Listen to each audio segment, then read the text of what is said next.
label, now we coming to get it. The shook one's gone, we too Brooklyn strong. Can't stop, won't stop from the Brooklyn block. B-R-O-O-K-L-Y-N. B-R-O-O-K-L-Y-N. B-R-O-O-K-L-Y-N. B-R-O-O-K. We well. Okay, we well. There you go. Okay, we well. There you go. Okay, we well. B-R-O-O-K-L-Y-N. Cam Thomas. Just give me the ball, I'm fitting the score next. My J is all net, me and Jay, we just all next. Getting back on defense, hitting with strong flex. I'm official like a ref, trying not to get attacked. And we go hard on Brooklyn, that's a promise. Watch me like a Cam, cause it's my time. Make sure watch me like a Cam, cause it's my time. Switch, they can't guard me, especially side the Barclays. Spin between crosses, I can score with both hands. Midi flawless, and I get to paint like an artist. I'm a bar smith, so you should respect my handle. I see the big picture with the Nets like a mantle. In the future, I see us as champs too. And when we do, I'ma do a Brooklyn dance move. To stir that whole Millie rock like a FanDuel. And that's a bet like my parlay on FanDuel. B-R-O-O-K-L-Y-N. B-R-O-O-K-L-Y-N. B-R-O-O-K-L-Y-N.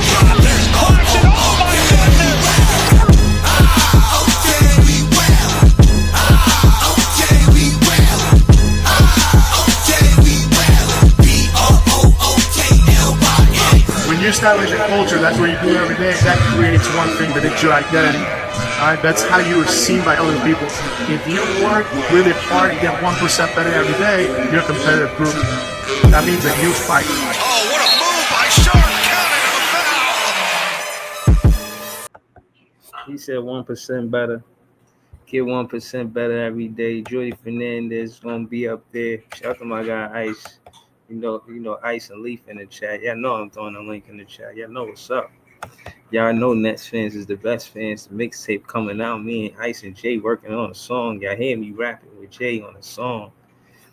Listen, we here now. Less than 24 hours. 24 hours from now, we'll know what's up with the what's up.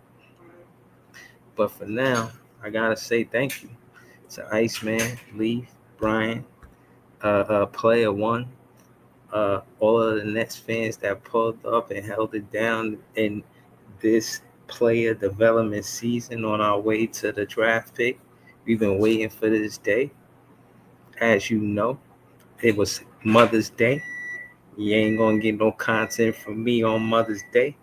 Definitely. Shout out to all of the mothers, the grandmothers, the baby mothers, the mothers, your mother, my mother, everybody's mother. Feel what I'm saying? Shout out to Sky in the chat.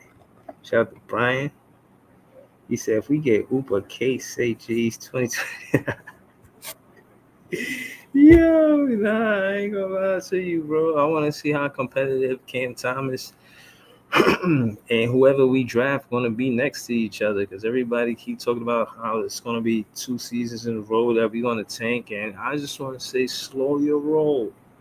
Let's see how we going to play with Cam Thomas on the team, him as a number 1 option or a number 2 option. He showed you he was a number 2 option with Harden, KD, Kyrie. He was a number 1 option with Ed Sumner, but that's it. Everybody else, that even Ben Simmons, he made Ben Simmons a number 1 option over Cam Thomas on the offensive side of the ball.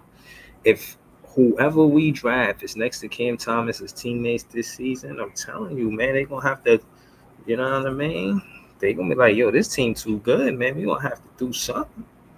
We're going to have to do something. If we do the same thing that we did and get G League players and sign those contracts for those G League players, if that's what we doing,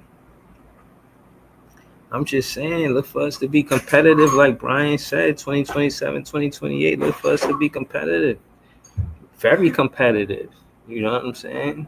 But I just want to say thank you before we get into the predictions and all that. For the most part, I want to say thank you. We did it. We did it. We here. It's May 12th. You know what I'm saying? We here. Happy Mother's Day to all of the mothers. We did it. You know what I'm saying? I'm not gonna be petty right now and get to the Nick loss. I'm not even gonna involve them right now. It, those intrusive thoughts are making me think that way of just who I am and just being natural. But I just want to focus on us right now. We'll get to the Nick loss later, a different time. You know what I'm saying? We'll do that a different time. All right, that's a fact. Hold on. Oh,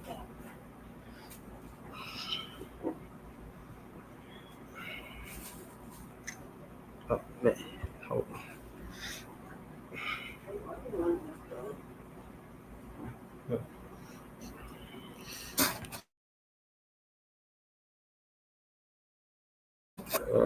But yeah, Brian said wouldn't be mad if we got Jeremiah or Dylan. See, this is the kind of optimism that I need. I'm glad Ice in the chat, Scott in the chat. I'm glad these guys in the chat, man. You know what I'm saying? Shout to he said I got a question though. So we get that fourth pick. You think is a guarantee? Sean Marks doesn't take VJ at 4, or will he take someone else? I don't know. I like that Jordy Fernandez is representing who we going to draft opposed or what pick we get opposed to Sean Marks, because Jordy Fernandez, you know what I'm saying, looks like he's going to have a voice in that draft. They're going to consider what Jordy Fernandez says, and I think that's what the whole documentary was about, basically saying like, yo, we all in this together. It's not just going to be Sean Marks making the decision. This is going to, well thought out. It showed you all of the different scouts and them taking a guard. I mean, they don't really take a lot of two guards in the draft. They more so take wings. You know what I'm saying? They took Kessler Edwards. I mean, they took DDJ. And to be honest with you, I personally don't want them to, you know what I'm saying, take VJ. But do I think they would take VJ with the fourth pick? No. Not if they watching that's Twitter. Twitter got, or X, Nets fans is saying Jeremiah Fizz over VJ. And I, for one, agree. Fizz is a point guard over a two guard. We don't need VJ coming in there forcing Cam Thomas to be a point guard. Cam Thomas done developed the catch and shoot. He done developed being the point guard when the point guard is off of the floor. You know what I mean? And to ask him to do that in the full-time role, and now he doesn't do any of the things that got him to the NBA in the first place. I just think it's asking too much from him. You know what I'm saying? Shout out to Lecky TV, said what's good, man. We out here. And I gotta say, yo, I appreciate all the new subscribers. I appreciate all of my, you know what I mean, day ones too, of course. Shout out to my day one subscribers, but shout out to the new subscribers too. We at 888. I like that number, you know what I'm saying? I feel like that's a lucky number, and it's like draft day. So not that we're gonna get the 8th pick, you know what I'm saying? That just think about it like this. It's the 888, but it's all one number. So think about the number 1. You might get the first pick, or it's that same number 3 times. So we might get the 3rd pick. We either gonna get the first pick or the 3rd pick. You gotta bring good karma to it. You know what I mean? Big optimism. You know what I mean? I don't know, Brian. I don't know. Player once said, I had a dream a few days ago. We got the number 8 pick. I remember you said that in the chat the other day, and I ain't want to put it on the screen, man. I don't. You probably woke up in cold sweats, man. I don't know. Or like ET said, flag to Brooklyn. It's possible. It's possible. You know what I'm saying? And I'm intentionally not throwing the link in the chat yet because I want to get my shit off. Because I know once y'all come up here, y'all finna be wilding. Listen, all I want to say is I like the player development that Jordy got to see with the duo and Jamal Murray and Nikola Jokic. He was the assistant coach before Jokic won the championship, like 3-4 seasons with the Denver Nuggets. He actually seen Jokic becoming the great player that he's become right now as we speak. But when he was going into his prime, Jordy Fernandez was there watching, front row seat as assistant coach, watching Jokic go into his prime, watching Murray and Jokic run the pick and roll together. Now, then he left, went to Sacramento. He went to the Sacramento Kings. And when he got there, he seen some bonus. And he seen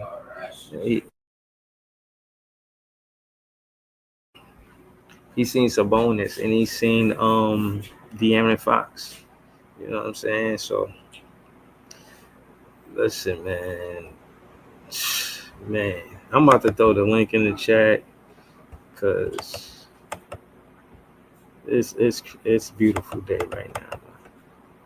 Like the whole momentum of everything, it's just a beautiful situation. Word, but yeah, man. So I said that to say I think we're gonna draft a point guard and a big man. You know, if it's up to Jordy Fernandez, seeing what I've seen with him with point guards, he might want a point guard. I don't know, man. It's all up in the air. You know what I'm saying? All for speculation. So, you know what I'm saying? I'm here for it. Shout out to the Nets fans. We the best fans. I'm finna to go to X, see what the climate is. You know what I'm saying? See what's going on. Word.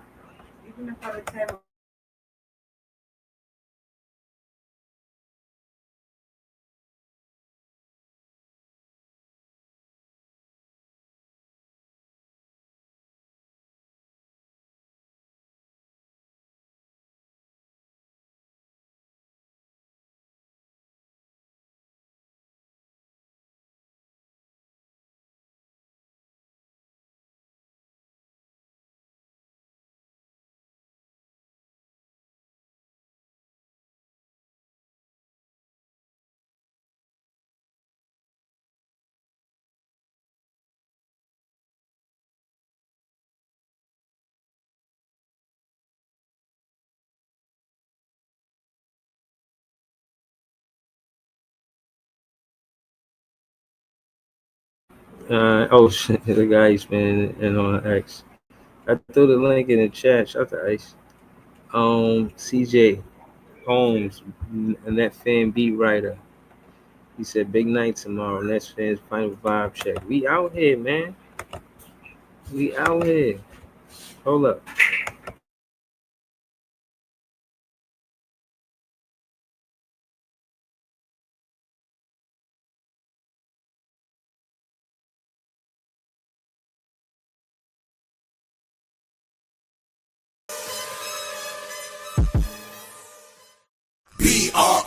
BROOKLYN, BROOKLYN, BROOKLYN, we well. Okay, we well. Okay, we well. Okay, we well. BROOKLYN. Back in the day, J Kid was the man, boy. Put the team on the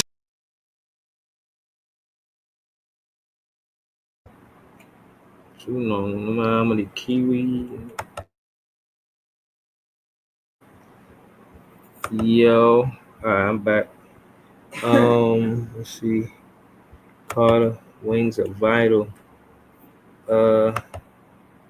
Tony Time, he said, why would you want someone in the East to get the number one pick? If Nets don't get it, I hope Utah get it. Get that rookie of the year far away from seeing us 4 times a year. Shout out to Quest One. Anytime I see Quest One, I know I'm international. Quest One, all the way from Jamaica. Shout out to my guy, Quest One, in the building, a moderator on this page.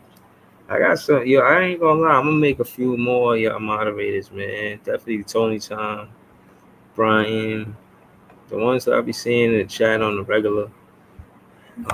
Starting to see Tony Time more, Brian more. Who is the player that the Nets want to pick up at 19? I'm gonna wait for Ice to answer that question. Shout out to Nets Press. He out here too. He said, which one would you prefer if Brooklyn lands Cooper Flag? And he give the different options. Where you at, Nets Press? Pull up. So basically, it's either, I don't know. I heard a lot about Rasheed Fleming. And again, I only think we're gonna play like 2 players. So hopefully we could take those picks and get 2 lottery picks, or focus on Rashad Fleming. He's the common. He's the a lot of Nets fans agree that we should get him. You know what I'm saying? So if he could play power or small, I was at it on X with somebody, and now they were saying that he could play the small or power forward. Excuse me. And if that's the case, excuse me, get him. I gotta let you know, I don't sneeze at these picks in the late in the draft because of Cam Thomas and Day'Ron Sharpe. You know what I'm saying? I like Jalen Wilson too, but I don't want to sleep on these later picks. And I had seen a short where Ice was talking about how a lot of players didn't even enter the draft this season. So I thought that was interesting too. But maybe the top talent who feel like they could, maybe less is more. You know what I'm saying? Maybe they say, "Yo, I'm not confident. Like these guys, they want to stay here for I mean, I want to still go to the league." So it's interesting. We'll see. But Bryant said he'll pick Carter Bryant. Tony Tom, he said my favorite player growing up was Allen Iverson, so I wish them nothing but failure forever. That's funny as I did not know that the sentence was going to end like that. Wow, okay. And he was a rookie, I believe, right? Isaiah Evans, he withdrew from the draft today to stay at Duke. Okay, I think he was a rookie, so that's interesting. I'm curious on why he did that. But again, maybe all of those Duke players, for the most part, if they enter the draft, somebody gonna pick them. You know what I'm saying? Even look at who we got. You know what I mean? He Whitehead, he even play a lot of basketball with Duke, and he still got picked in the first round. So if Isaiah Evans is choosing to stay at Duke, it's really a choice because I'm pretty sure he would have been, I won't say the first round, but he definitely would have got drafted, him being from a prestigious basketball team like Duke. What up, though, Leaf? What's good? Oh, wow, man. Oh, we here now. Yeah, we here. Clock ticking. Yeah, I'm letting everybody know, man, but anybody that's listening, man, this shit better go right tomorrow night, man. I'm not playing around, bro. I swear to God. This shit better go right. That's all I know.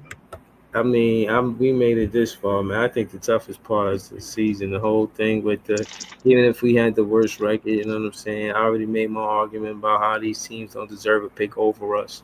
And for the most part, we've been waiting 20 years for this moment, you know what I'm saying? It's happening at the Barclays. I mean, not the Barclays, but, I just think with Jordy Fernandez proving to the NBA that he can be a good player development coach, you know what I'm saying? I ain't saying they gonna break it, shit like that. I'm just saying, like, out of the worst teams that had the worst records than us, it's a good argument that he's the better coach out of those coaches.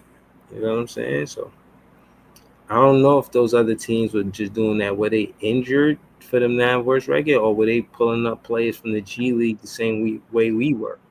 You know what I'm saying? Because we did a lot of that. I don't know if those other teams, and maybe that's why they was under investigation. It is what it is, you know what I mean? But I'm confident personally. I feel like, we have direction. Somebody put this this lineup up. Yegor, Cam Thomas, Ace Bailey, Carter Bryant, Maxime Renault. It's tough. Niggas gave us a college team now, nigga, to restart our franchise with. Goddamn. Niggas like every nigga on here. Every nigga on here can't drink except for Cam Thomas. Man. That's the only nigga that could go to the club. It's Cam Thomas. That's what you said. That's what you said. You said that's what you want. You said you want the Cam Thomas to be the oldest player. He'd be the oldest player in this picture right here. Definitely the oldest player in this picture. Yes, man. I love him. All I know, man, we got 2 years to get this shit right, bro. Like that front office got 2 years to show me, man, that they could do something. Other than that, man, this shit better go right. I know that. 'Cause I ain't gonna say nothing about nobody get nobody from no other teams for the next 2 years, man. This shit better go right. That's all I know. Ray LM repping the Brooklyn Way repping Nets Kingdom repping. I was on the Spaces with them earlier. Shout out to Ray LM Nets Press repping. Bobby Skinner out here repping. Brooklyn's Beat repping. I don't know what this dude doing. Billy Reinhardt rapping. Pod Thorn rapping. Mike Segalia rapping. He got, look at this. 22 years ago, he still got it. 2003. Why the hell would you put that shit up? To show that this is what it could lead to. This is what we building this team for. We building this team to get to the finals and win. But getting there to you know what I'm saying? But getting there, we got to get there first. And again, you know what's more interesting too about this is that a lot of times in basketball, when you think of greats, you only think of the teams that won championships. But being an avid fan of basketball, watching the playoffs, which I didn't watch the game tonight, so it's not a good example now. I just seen the Pacers putting the belt to ass to the Cavs. But case in point is to get to the finals is great basketball too. You know, a lot of times the road to the finals is you don't want to miss out on that. You know what I'm saying? That's a lot of great basketball. So I get this hand towel. This is dope. I don't, man. After all of that, man, I'd rather win. But you gotta get there to win. Damn sure being knocked out the first round. Listen, it's not, to me, it's not either you win or lose. Getting swept in the first round and making the finals is two different things. Way two different things. That's fine, man. I ain't even mentioned that, my nigga. All lot. Like, I mentioned winning, bro. I don't give a shit about nothing else. Getting to the finals. What the hell I look like? Jimmy Butler in the Miami Heat, bro? I don't want to beat them niggas. All right, Ice. What's good, Ice? Talk to us. Yo, what's good? Me and Brian was over there on Twitter holding it down through the playoffs. You heard? Holding it down, man. Shit, long time coming. We here now. How'd you answer that question? What you posted earlier? Let me try to find it. Yeah. I'm trying to see where fans at. They still stuck on the top 3. I'm trying to see where fans at, bro. You know what I'm saying? Okay. When we on the board and it's time to choose, if these players are there, like, who you choosing? You know what I mean? Mm-hmm. Yo, yeah. Yeah, I mean, listen, everybody gonna be out here. Look, the Nets Kingdom out here. Shout out to Nets Kingdom. You know what I'm saying? Let me repost it. Shout out to Ice. Yo, I'm telling you, Nets world is up right now. All we gotta do is just be patient, man. You know what I'm saying? Right. We here, the worst is over. Tomorrow's the big debut. You know what I mean? Yeah. Debut. See where we at.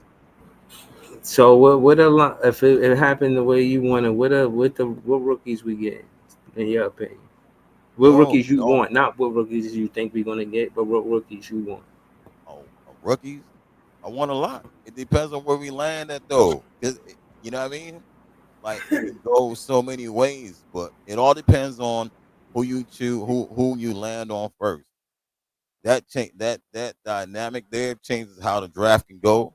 You know what I mean? My 2 guys is Ace and Fairs. You know what I mean? From top 5 to 8, Ace and Fairs. You know what I'm saying? Those are my 2 guys right there. Ace and Fairs. So what Ace and Fairs look like? So, but it's Ace or Fairs. We can't get both. So it's Ace then Fairs. Yeah, the Ace then Fairs. Yeah, if we get past 3, if we don't land at 3, then after that is Jeremiah World. You know what I mean?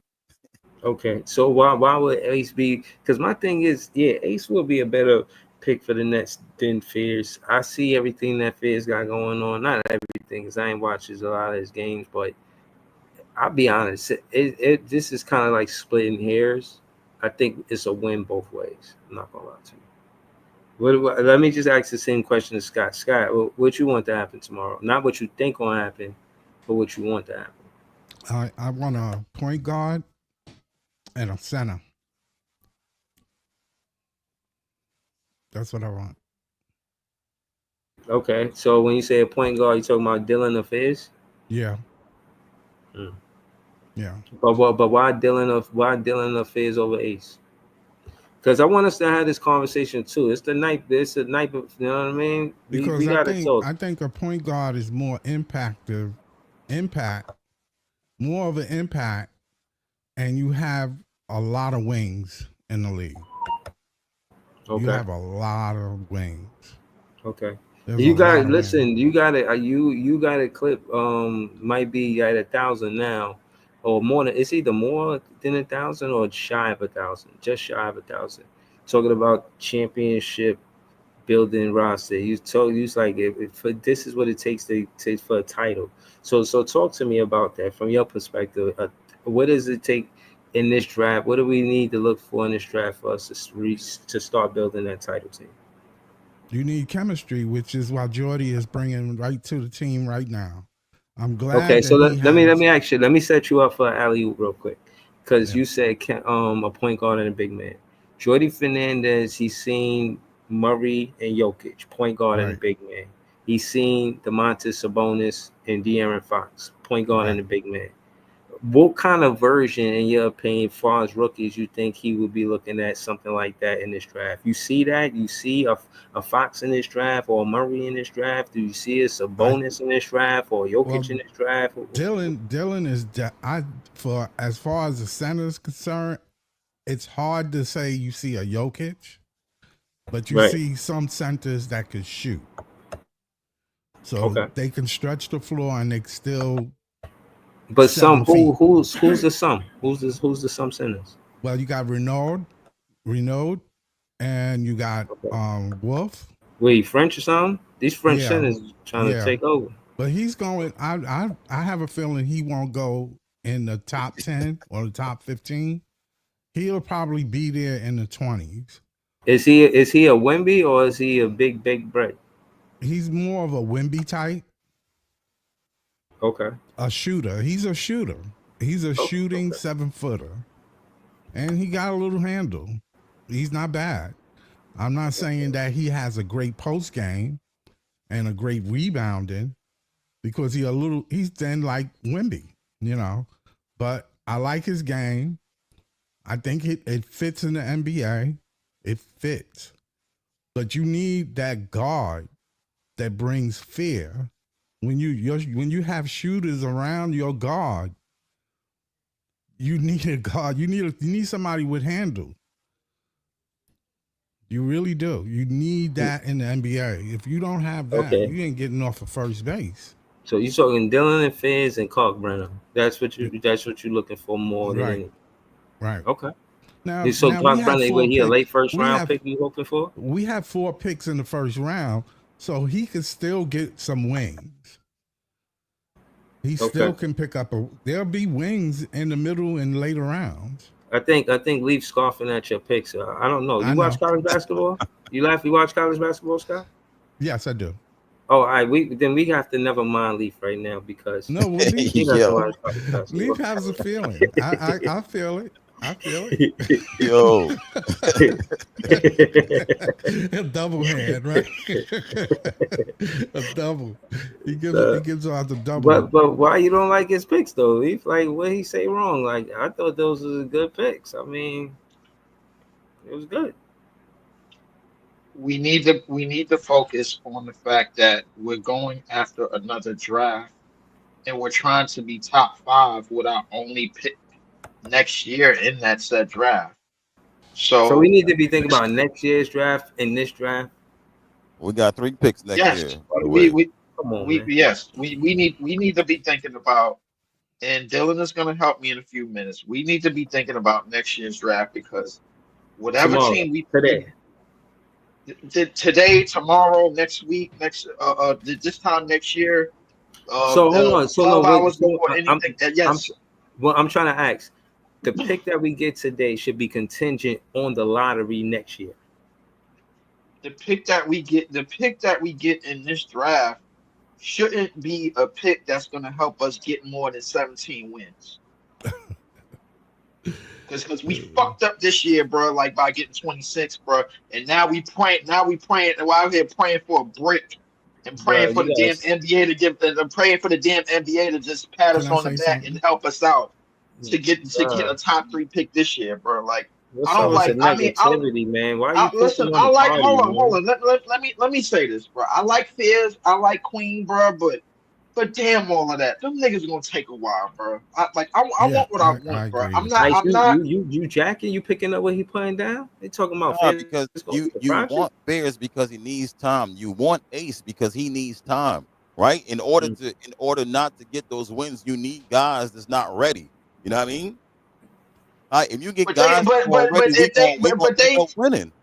But they gonna be ready. But the problem is they gonna be ready enough to get us 20-something goddamn wins, bro. Like we got 26 wins with these bum ass niggas that we had on our roster this year. What you think we gonna get with some of the niggas that we?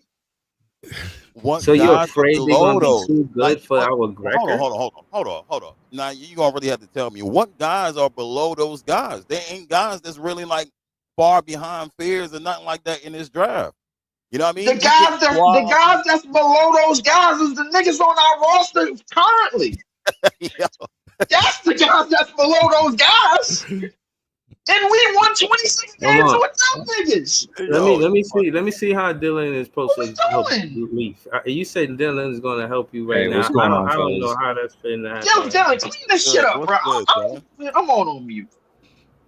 Listen. I'm scared as shit for tomorrow. That's all. Did I say anything wrong just now? Do we not need to be over 17? Do we need to be over or under 17 wins this time at the end of next season?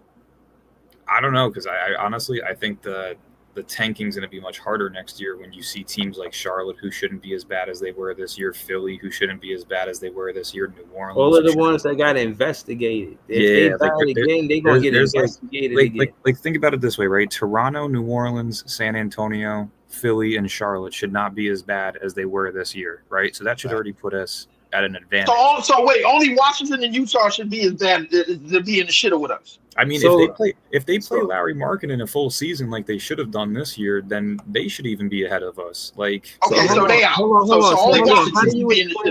How do you explain that we got the 3rd pick with 32 wins?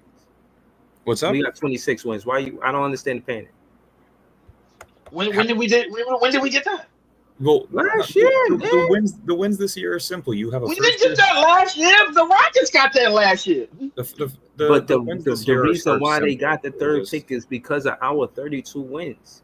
This season we got 26 wins, and you talking on that we need 17 wins. I disagree with you. We're not taking credit for that punk ass draft last year. I think he's got Reed Shepherd. We trying to get Ace Bailey and Cooper Flex. You missing. Bro, you missing my point. My point is that you're harping on we need 17 wins. I'm saying we got 32 wins and they got the 3rd pick. If we got 26 wins, that's, in my opinion, we did the right thing going from 32 to 26. It's not 17, but at the end of the day, they got in trouble for having such a trash record. Bro, I don't think that. Listen, what I'm saying is I don't think the NBA rewards a team they investigated. That's ridiculous. We're gonna find out tomorrow who they gonna reward. That's what we're gonna find out. We got less than 24 hours to find out who the NBA gonna reward and who they not gonna reward. Let me ask you this: when was the Spurs investigated when they was going for Wemby? No, exactly. The teams that get investigated, they not getting the number 1 pick. So whoever that was, just cancel them out right now. They probably won't even get a top 3 pick. You don't think that's good logic? Am I in the Matrix right now? What the fuck? You are, bro. You trying to tell me that's not good logic, bro? I'm trying to take you out of it right now. How is the NBA going to investigate them and then give them a top 3 pick? I don't understand why you worry about the teams that got. I don't know what the NBA is going to do. I don't trust the NBA. I don't trust the NBA until I get what the fuck I want tomorrow. That's where I'm at. I don't trust them. I don't trust Adam Silver. I don't trust none of the fuckers he work with. I don't trust none of them executives. I don't trust none of them until tomorrow is ironclad. I don't. I don't know what they're going to trust them. Did I? Yeah, you asking me to trust them because these the niggas that we want to pick from. They hold our future in the palm of their hands. They can say yes or they can say no. No, I'm not. From what I've seen from Jordy Fernandez, what you want? What I've seen from Jordy Fernandez was nothing but impressive as far as player development. Any player that we get in this lottery, Jordy Fernandez is going to make shy of a star or a star. That's a fact. So coaches is making stars now. That where we at?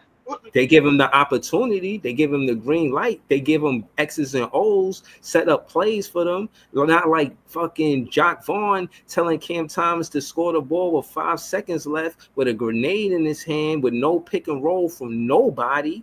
Yes, Coach Jordan, Phil Jackson sat back and made a whole offense for Michael Jordan. Gave him a triangle offense.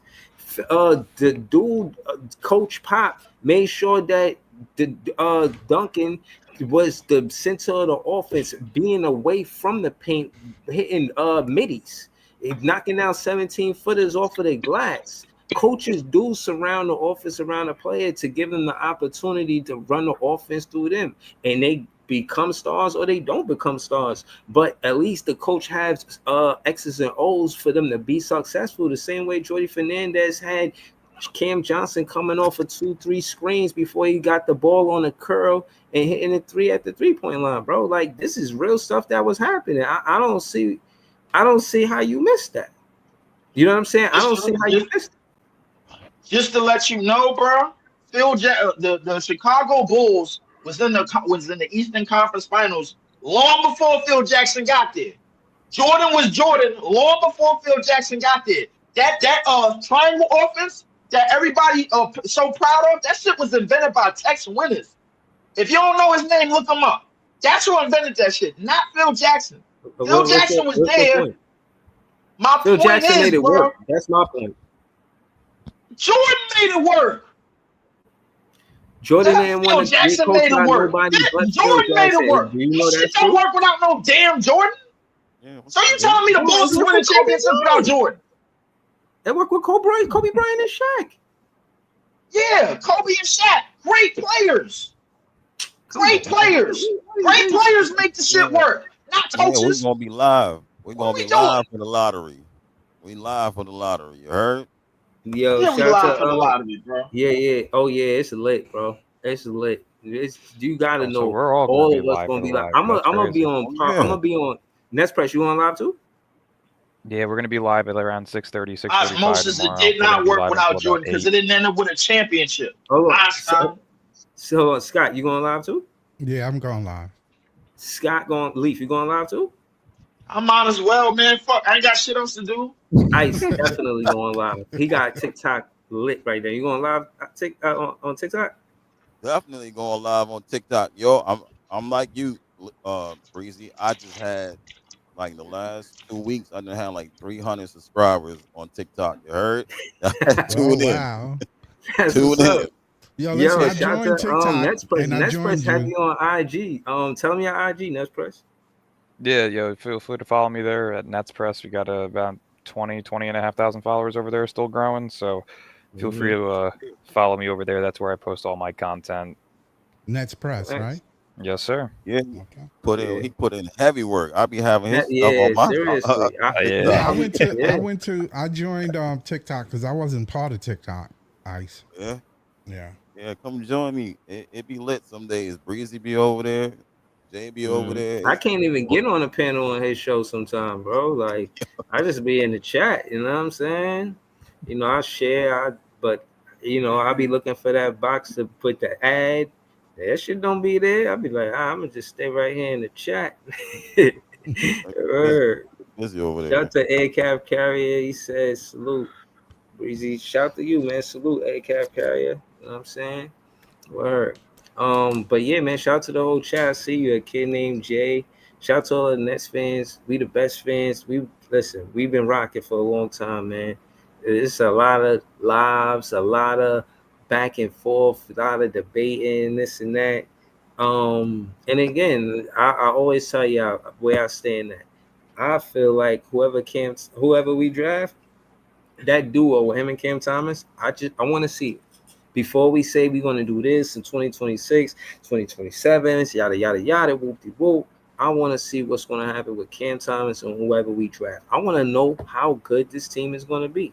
And again, I hope they stick to the script. The script is player development. The script is only signing players that's coming from the G League. And if you do get a contract, make it an expiring contract. That shit is beautiful. That'll put us right in a situation. We gonna be ass, bro. Like, Dylan ain't even talking. Bro, Hold on, I'm laughing because Dylan didn't even say nothing yet, yo. And you getting ready to. Wait, hold on. Was there a question to me? Nah, he asked you a question a while ago, but you didn't even get to answer it. But let me hear it. What's the question? Go ahead. No. I was trying to Go ahead. Go ahead. Dylan, the question was because Lee was saying like we don't want to get guys that would take us out of the wins, but I'm like, you know what I'm saying? Like the rookies, like Jeremiah or somebody that's not quite ready. You know what I'm saying? So you prefer to draft the younger guys that's not ready, so that you can get a chance in next year's draft. I don't think people really seem to understand. It doesn't matter if it's Cooper Flagg or if it's fucking Carter Bryant. Like they're freshmen coming into the NBA at 18, 19 years old. That's right. They're not going to win games. No, they're not that good yet. It doesn't matter if it's Flagg. He doesn't know how to win a game at the end of a game in the NBA. He has to learn that. You mean like one NBA game? I'm talking 26 wins again. That's not happening with young guys. You're talking about 3 to 5 rookies coming in to this team. That's right. To make the team younger, to make the team less experienced. If you move on from guys like Cam Johnson, potentially, you're talking about losing vets who are winning you games. You're gonna lose if you have younger players, you're going to lose more games. That's just how that works. You're going to lose games. I will say it right now. As long as they do not add more vets and get rid of Cam Johnson, then they are going to lose. They're not going to win more than 22 games. I'll put it at that. I think Dylan, that might be their A plan. Hold on. Let's not go. Then go after him. Dylan, I think that's their A plan, but they have a B plan. Yeah, no, they definitely do. And what's the B plan?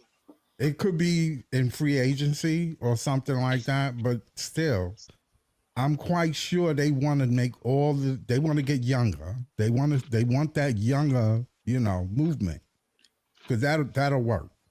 You'll still have a losing season and have development. Yeah, for sure. I agree. I'll be honest with you. Hold on. Let Dylan respond to Claude Smith. He says, Dylan, thanks for adding some rational thinking and comments to the panel. Go ahead, Dylan. Talk. No, it's just if you really watch the game for a long period of time, which I know all of you guys have, but if you really watch it in depth, you know that the younger teams tend not to win, especially rookies. Right? And it's not like you're bringing in one rookie this year. You got 5 picks. You could be bringing in 3 to 5 young players this year who have not touched an NBA floor. Guys who are rookies don't win games. And I love Flagg. Flagg is by far the best player in this class, but he's also not the type of guy that wins you a game down the stretch with his shooting. So even if you get Flagg and it's the last, shot of the game, he's likely not the guy to hit it in his first year. He's got to develop that. Cam Thomas is the better shooter right now. So that's what I'm saying. Like you got to really see what the team looks like after July. That's when you'll get a better understanding of how things are going to go. Yeah, but the rookies, that's better. That's I like that. I like what you said better than what was told to me before. Yeah, but now I see who was coming back. Who I seen who they thought was coming back, and they was like 13. Oh, not 13. 12 guys. 12 guys maybe coming back. I don't want to hear none of that. The key if the Nets really want to finish the key if the Nets really want to finish this rebuild is by drafting 4 players this year and trading Cam Johnson. That is the key. If you can just move on from Johnson, I promise you, I know Breezy loves Cam Thomas. I want him back as well. But Cam Thomas and 4 rookies are not winning you more than 23 games. I can promise you that. Bro, we not supposed to win a lot of games. That's my point. That's what we want. We So want. where does this good season shit come from? What good season? Who said something about a good season? A good season, bro. A good season is a player development season. Listen, y'all not listening to me. Let me be clear. A good season is a player development season where we get G League contracts, so we don't blow up the piggy bank, for lack of better words. We make sure that's good money. And at the end of the day, we taking on contracts that are expiring contracts, and those are G League contracts. That's player development season, opposed to the nasty word called tanking. Now, that being said, you get the G League guys who making 40,000 now, making about 2 million. They happy and they playing good basketball, but are they going to be as talented as well-seasoned NBA players? No, because they playing at a different level. So yeah, we're going to get the losses the Nets fans wants for us to be in the lottery. So who wins in that situation? Jordy Fernandez don't have no pressure on him to win a championship in his second year as a head coach. Cam Thomas don't have no real pressure on him to win, to make this a winning franchise. It puts him Cam Thomas in a driver's seat to develop as a point guard and a two guard, or off guard and a point guard. He get to do both. And I seen that last season when Shooter went to the bench, or one of those guys went to the bench, and he became the backup point. And we seen him play off ball and also develop with catch and shoot. So case in point is he played and developed as a player as well.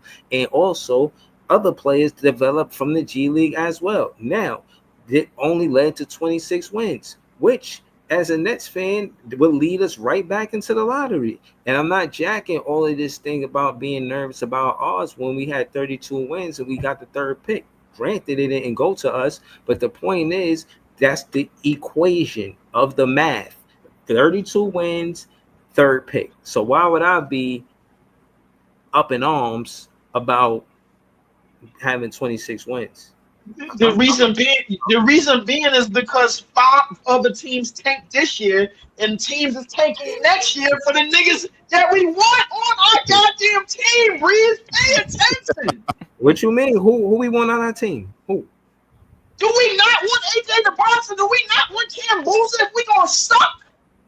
Bro, I'm not. Whoa. We not sucking nothing. Let's just stop that.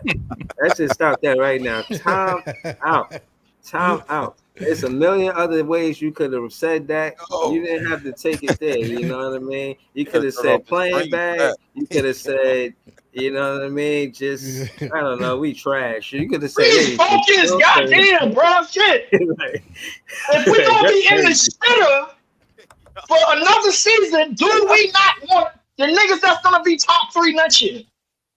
Bro, I don't know about the draft. You asking me? Yeah. I'm asking Ice. I'm asking Scott. I'm asking these dudes. I don't know these players, bro. They already got a lock on my bad, Breeze. They got a lock on the dude Kareem Lopez. I think he's like top 6 or 7. They already looked at. Who is that? Kareem Lopez. He in the top 6 or 7. Oh yeah, he's top 6 or 7. That's in top 3. This nigga went outside. That's what they scouting. They been scouting that since earlier this year, bro. Go ahead, Dylan. Lopez is projected lottery. I think they had him at like 7 or 8 in the recent mock draft. But no, I mean realistically, if I have a list of players that you can look out for next year, I'll try and find it. It's Darren Peterson, DeBansta, Boozer, Nate Ament, Jaden Quintons. He's the center from Arizona State. Chris Sinek, he's another center. Elijah Arenas, if he gets better. Darius Acuff, Caleb Wilson, Caleb Gaskin. There's that kid that looks like Anthony Edwards 2.0, that Tonda Yusufoa, or I'm butchering that name, but you know what I'm saying. Okay. Mikel Brown. So you naming about 5 or 10 players. That's good. I got 17 players on a list that are really good for next year. Yeah. So again, if the Nets can, so one team that I'm looking at as like a sneaky Cam Johnson suitor is Detroit. I think that they could be a team that looks at him potentially. I think so too. I'm just hoping it's on draft night, man, because OKC, Orlando, and San Antonio hold picks 14, 15, and 16. And if you can give up Johnson to move up to one of those picks, that's huge. So I think, especially if OKC loses this series, they're definitely going to be in talks for guys like Giannis or Cam Johnson, like somebody just to help improve the roster. Give up Johnson in a 2. I'd give up Johnson in 3 seconds for Dylan. Pick. Yeah. Wait, Dylan. I like the plan, but like it seemed a little bit flawed to me because if I'm not mistaken, this 2026 draft wasn't people clamoring over this draft like 2 years ago and trying to get picks for this draft from Phoenix and the other teams that was trying to for 2026. You're talking about this draft. Yeah, teams want picks for 2026. They are 2026. Yeah. So let's put it this way: the top 3 of the 2025 draft class is the top 3 of the 2026 draft is better than the top 3 of the 2025 draft. This draft, This draft this year is considered generational because the top 2 are incredibly good, and the depth in the entire draft class is the draft better. This draft. There's 35, 40 players this year that could be really good. Like in terms of like just role players, good high caliber role players, starters, potential all-stars. Like this class has it all. Next year, though, the top you have to really tank. Next year's class, you got to really tank. Yeah, next year's class is where you're going to find the wings. Like this year's class, there's 2 wings, and outside of those 2, a lot of them are only like role player caliber guys. And who else you got? No. I'm saying more so. Flag and Ace are your potential stars out of this class at the forward position. I mean, this class got a little bit of everything. They got your role guys, you got your backup centers, you got your backup shooters. You got a whole bunch of shit in this draft potentially. Yeah. Next year you probably have about 12 to like 22 very solid players. Like because you also have to remember guys like Isaiah Evans, Carter Knox, Jalil Bethea. These are guys who were supposed to be in this year's draft class. Right. That are going to be in next year's, right? So, why was they supposed to be in this year's draft class? Jalil Bethea was projected lottery before the college season started. He just did not fit Miami whatsoever. So he's going back for a second year. Carter Knox, again, a guy that was supposed to be a top 20 pick. He did not get utilized properly. I think he was at Arkansas, if I'm not mistaken. Yes. And then Isaiah Evans played at Duke. Limited minutes, but had a really good role there. So he's going back for a second season there as well. He actually just withdrew from the draft today. So like next year's class could be as deep as this year because of the guys who are going back to school and going to be in it. So like as of right now, I'm looking at like 20 to 25 players that could be very solid next year as well. Okay. Out of those 21 players, which one of them how many of those players are dragging the team like the Nets out of the shitter? Darren Peterson, Cam Boozer, AJ DeBanston, Nate Ament. I'm really high on guys like Caleb Gaskins, that Tonda dude. Who else is out there? Darius Acuff is one of my favorite point guards over the past couple of years in terms of prospects. There's a good amount of guys that I really. It just again it depends on who they select this year. If you go with Harper or Fears, next year's class is perfect at 10 because there's tons of wings. Right. If you get Flag or Ace this year, then now you're kind of looking at the Celtics blueprint where they got 2 wings in the top 5. Where it's supposed to be our blueprint any fucking way. Why are we running from that? Not necessarily. You have multiple blueprints to take away from. You have Houston. But hold on. You have Cleveland. You have there's teams with blueprints out there that have done really well. So it just depends on where you go. So hold on. Because the Nets, they did draft Kenny Anderson.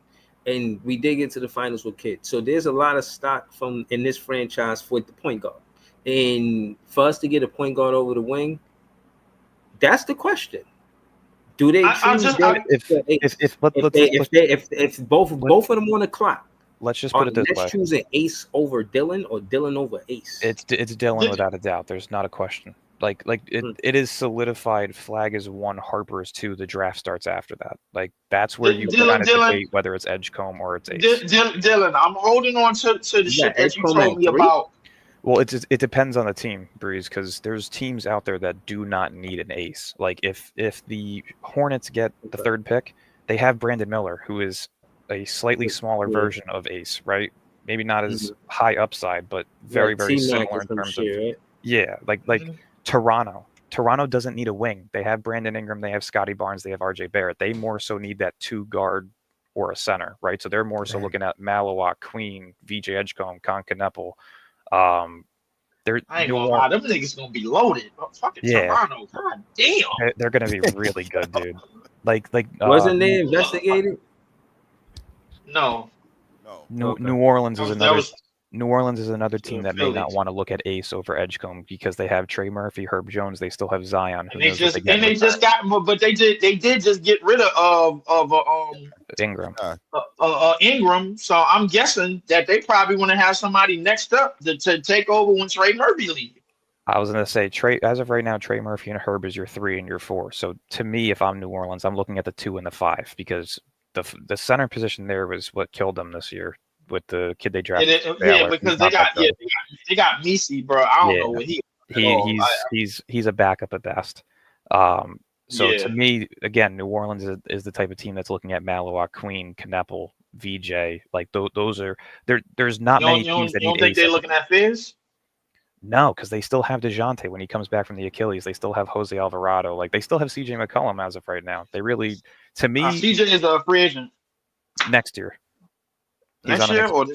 Next year. He's on an expiring deal this year. Yeah, there's some exciting shit. I ain't gonna lie to you. I know. I mean, but Dylan, hours. I think we get 2 to 6. Dylan, not to piggyback off of what Boston did because it's supposed to be our shit anyway. But let's be fair.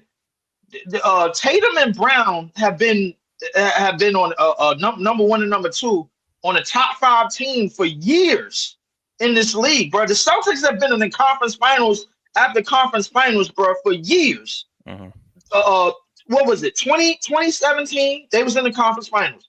2018, they was in the conference finals against LeBron twice. 2019, they went with Kyrie in the second round. 2020, they was in the conference finals again against the Miami Heat. 2021, we beat them.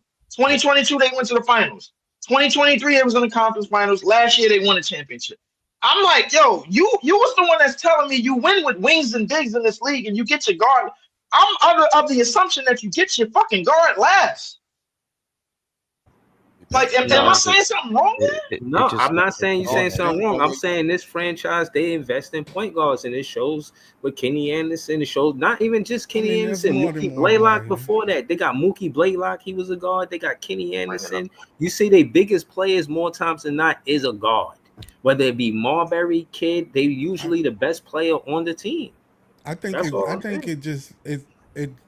it depends on how you want to approach it. To me, that's success. To me, that bullshit success is limited, get bro. to the same result. Yeah.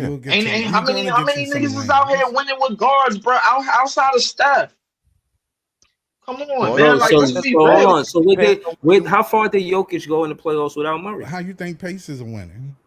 No, Jokic was in the second round. Definitely. No. That's a good point. We could pivot to that real quick to what Scott said about the Pacers because they guard play definitely got them beating Cleveland, killing them. They was in the conference finals with Paul George leading them. Yeah, well, and they're like, come on, but I'm like, wings get the job done more so than guards. You can go with a guard. They got a whole team though, like. Because Siakam balling. Yeah, no, they do got they do got a whole team. And if it hadn't been for that Siakam deal, it probably wouldn't have got to the conference finals last year. If you wanted to keep it 100.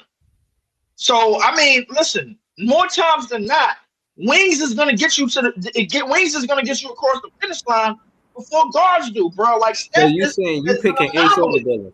Leaf is picking Ace over Dylan. Okay.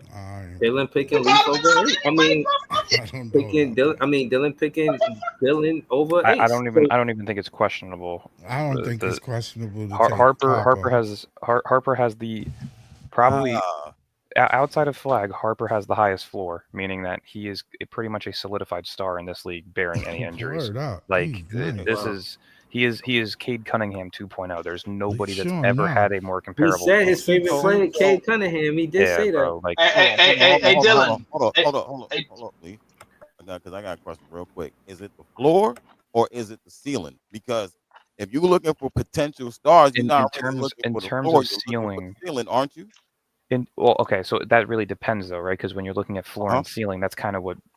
It's like an average, right? Like you can do 6 and 3, and your average is 4.5, right? Like you could make these percentages.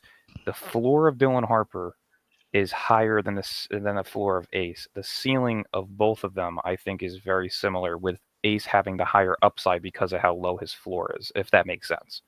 Yeah, because Right? Harper is coming in already. Right, because Harper's coming in as a less better ready, right? player. Yeah. Because Ace is less ready at this point in time. Yes.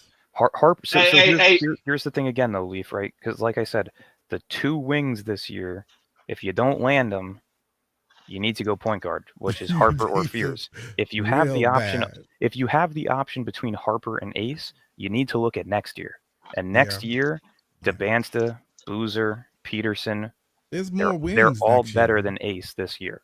There's more wings. If you get Harper or Fears, next year is your wing. That's how I've been looking at it for the past 6 months. I was all for Ace before the season started, thinking that he was going to be incredible. If we get Coop, all this shit go out the window. That you saying, basically. No, because again, because next year if you get flagged this year, to me that means now you're looking at Darius Acuff, you're looking at Darren Peterson, or if you want to go the Boston blueprint with our picks, you go with 2 wings, right? Now you take DeBanston, now you take Boozer. If you could get DeBanston next to fucking Flag, that's game over. Awesome. That's game over. That's awesome. I want AJ DeBanston too. That's a good rebuild. Yeah, I seen him play too. I want him on the team too. So that's what I want. DeBanston and Flag together. So again, though. Dang. Hold on, he's a 3. AJ a 3. DeBanston's a 3. Yeah, Flag is probably going to develop into a 4, because if you look at Tatum and Paolo at Duke, they were both very skinny as well. Flag is probably, I would say Paolo was the most in shape. Tatum was the skinniest. Flag is right in between. Flag has the potential to really put on some size and be a true 4. So to me, again, there's guards in this draft that are much more deep than the wings in this draft this year specifically. So even if you're picking at 19 or you're trading up into like that 14, 15, 16 slot and you take a point guard, that's great. But at the end of the day, you need to take a point guard with one of your first 2 picks. That's where my mind's at. That's why I was trying. That's why I said. Well, I would say this. To me, outside of Dylan and Fears, bro, ain't nobody no point guard, bro. So that's the thing, though. If your mindset is on having 2 all-star wings, then you want to find that point guard that could really facilitate the offense. You have Igor Demin, who could potentially be in the range of 14 through 20. Hold on, Dylan. I gotta hold on. My fault. I didn't mean to interrupt. But Leaf always say that he don't like the Celtics because they got 2 Scottie Pippens. So I don't understand why he's trying to model the team around players he don't like. Well, I'm the first person to admit that I hate Jason Tatum. I don't like him whatsoever. But he's not a Scottie Pippen. He's a 1B. Definitely a Scottie Pippen. He's not a 1. He's a 2. He's not a 1A. He's a 1B. I wouldn't put him at a 2. I think he's a 1B. He's already won a championship. He's clearly at least a 1B. I wouldn't put him as low as a 2 though. But hold on. Hold on. I wanna look at that year that Jordan wasn't there, because I had seen something earlier and they was saying that Scottie was a facilitator for the most part. He wasn't trying to shit up again, wasn't Chicago? No. I'm saying that to say you said that he wouldn't take the last shot, and I'm saying that wasn't necessarily his role. He might set the guy up for the last shot. He wasn't trying to be Jordan when Jordan left. He was a different player than Jordan. That's what I'm saying. And he was a number 2. And he definitely a different player than he was a facilitator more than a shot creator. That's fair. Jordan is definitely a bigger shot creator than Pippen. I just wanted to say that. But go ahead, Dylan. Because I don't know nothing about the 2026 draft, and I'm still on the fence about should we get Dylan first. And I do think that Harper being DNA, you know what I'm saying, Clough, and you know what I'm saying, him having a situation where he could come to the team and be the man immediately, like he don't have to fight for the point guard position. It's his. No, not at all. You know what I'm saying? He's starting the first day. Regardless, if you're Flag or Harper, no matter where you get drafted, you should be starting right away. Like those 2 guys are Ace too, though, right? No. Ace could go to a team where depends on where he goes. I love Ace. And I come to us saying incredible. No, he could start for us immediately because we're one of those teams. Easily. We're one of those teams that he could. If we get cool boy Ace, bro, CJ is out of here. Yeah, hold on. We got Tyrese Martin. You know what I mean? Jalen Wilson. You know what I mean? He's starting over those guys for sure. Maxwell Lewis. Yeah, for sure. He Right. starts. No, Ace would start with I us. think the first 8 would start. The first 8 on this first team. 10. see, the problem is in a lot of the comments that I'm seeing is people truly don't watch the full games. You're watching highlights. You're watching. You're watching guys talk up certain guys. Right. I'm a big Ace guy.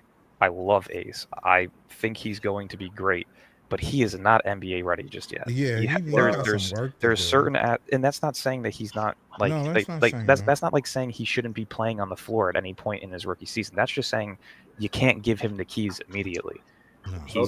He still has a little bit of a problem in terms of IQ on both ends of the floor, whether it's defensively getting lost and losing his man, not having a quick enough recovery time on his defender, or the IQ offensively. How with that single swim, man? Put him out there. I was going to say whether it could be the IQ offensively, where he's struggling to find the right shot selection, or if it's struggling to play make. There are certain aspects to his game that still aren't NBA ready, which is why I'm saying he's not the clear number 3 overall pick just yet. It just if you depends look on at the team. Rutgers, if you watch the game, you the hell with that sink or swim, bro. Harper is the man.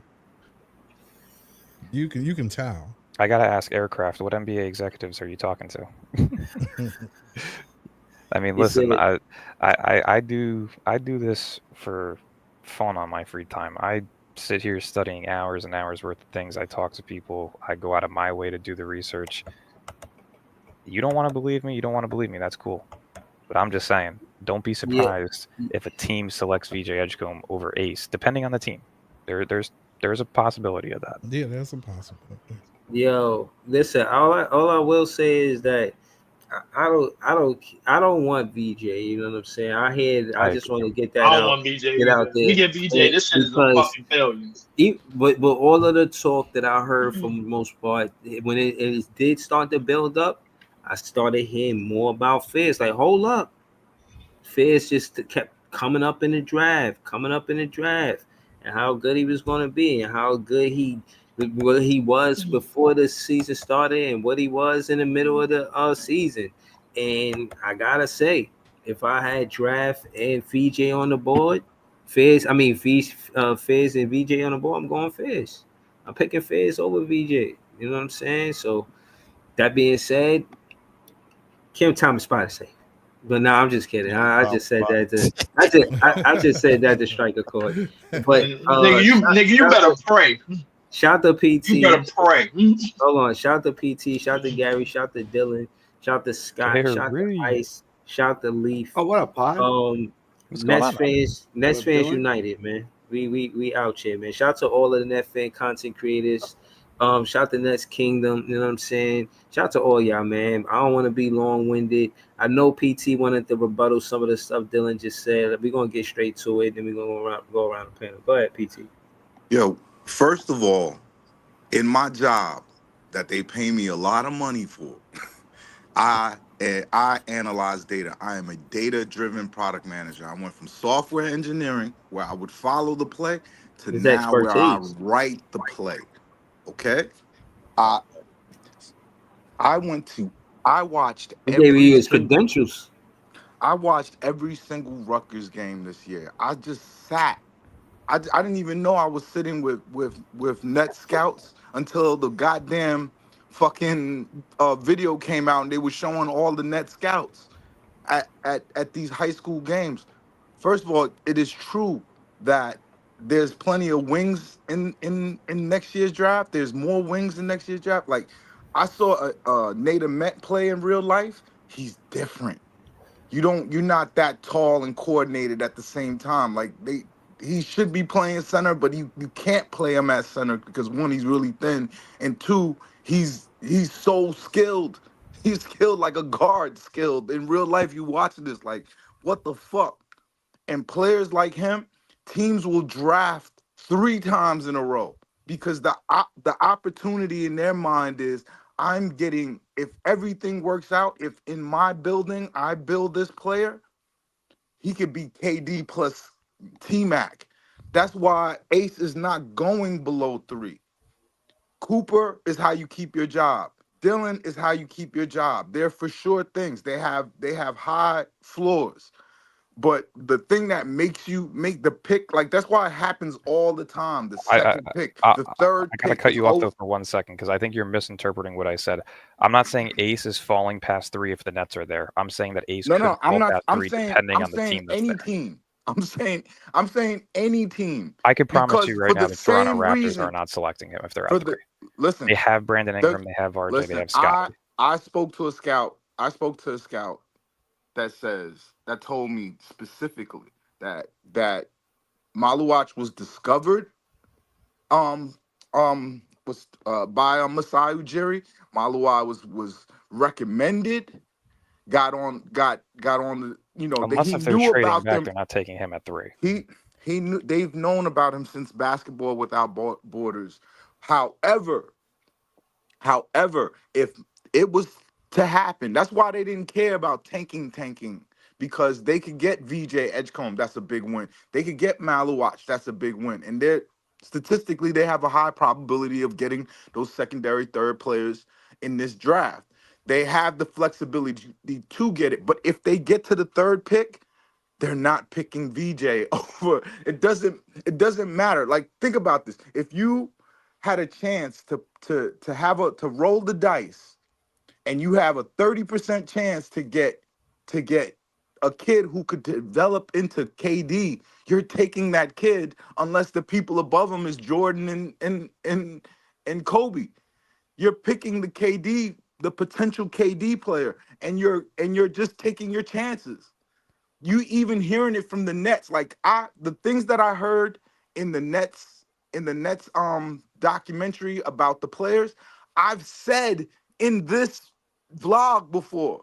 I've said in this vlog, I've told y'all that they are going to pick potential. They said it with their own mouth. We are going to pick potential. Which is why I said that the Nets aren't the team that would pass on him. I'm saying, listen, none of those teams in the bottom you can believe me all you want. You don't have to believe me. I'm just saying there's definitely a select few teams that would probably take a guy like Edgecombe over Ace, simply because, one, Edgecombe has the higher two-way. Edgecombe has the higher two-way floor than Ace does currently. Edgecombe has already shown that he is a two-way potential star. Listen, nobody cares about floor in the top 5 players. That is something that teams will look at. Dylan, people care about their job. like Edgecombe as of right now is a safer pick than Ace. If they cared about the job, they would go. No one is passing the kid that's 6'10" and that has that jumper. Nobody's passing that. Nobody. Like, that's why when I listen to basketball fans talk about this, when I listen to basketball fans talk about this, fine. Don't listen to pod. Go listen to like pros who do this on that content is available and do this. Go listen to like Rafael Barlow and his brother. I was going to say, there's multiple analysts out there that are doing mock drafts who are scouts that do these things. Not major guys, platforms. Not guys who do it. Ones that are putting guys who do it very well, because there's a lot of guys. I see a lot of guys saying Con Kneppel is going to go first. Well, thank God this is not the NFL draft. He might. Nobody said that. Nobody said that. PT, stop. Come on, PT. Nobody said that. What? Nobody said Con Kneppel. Nobody said Con Kneppel going first. Nobody ever said that. So Breezy, if I give you a link, you need to stop arguing though. If I give you a link to, you need to refer them to a therapist. If I give you a link to Pete's the Pete's last podcast where he had Maluach as the second overall pick, and Con Kneppel going over Ace. That's clearly a troll. It's not a troll. It's like he was on Pete's podcast like 2 days ago. It's nasty work. Yo, I don't know if y'all seen me on Twitter. You know how many niggas I argued with about Con Kneppel? Where I'm saying he's just giant Joe Harris. Like, there's dudes who really think who are really trying to do like a Con Kneppel.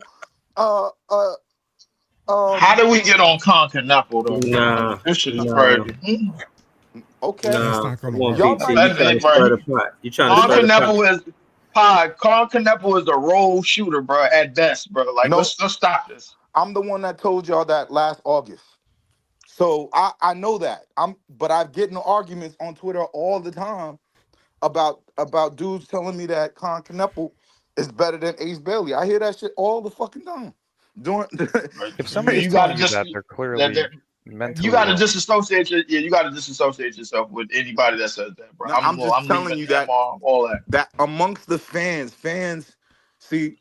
Yeah, but see, there's fans and there's people that actually sit and put in the work to actually do the studying of these players, that study the film, that don't just look at the highlights, that actually watch the games to its fullest, to actually see where the weaknesses to their game are, where the strengths are to their game. I probably watched well over like 800 hours worth of college basketball this year. It was disgusting. I had 3 screens on at all time, watching every single game as much as possible to really. I mean, I've been doing this shit for a year now. Since I found out the Nets got the pick back, I have been sitting here watching every individual player possible. I could tell you 1 through 50 of the top 50 players. No, real shit. No, phone. They letting they letting. He's not drafted either. He does. I am a psychopath for this fucking thing because I have not seen. PT and Dylan letting they nuts hang, man. This shit crazy. Like I haven't seen Red Bull. Nah, but no, I don't do energy. Listen, I'm not gonna doubt anything that Dylan said. I'm just here to tell y'all, like, tomorrow is a pivotal day for us. Like, they got a Nets fan prayer that I missed. I would have participated in that shit. You said a Nets fan prayer. You got hold up. You gotta be fucking kidding me, bro. No, they had a Nets fan. What you mean, like church?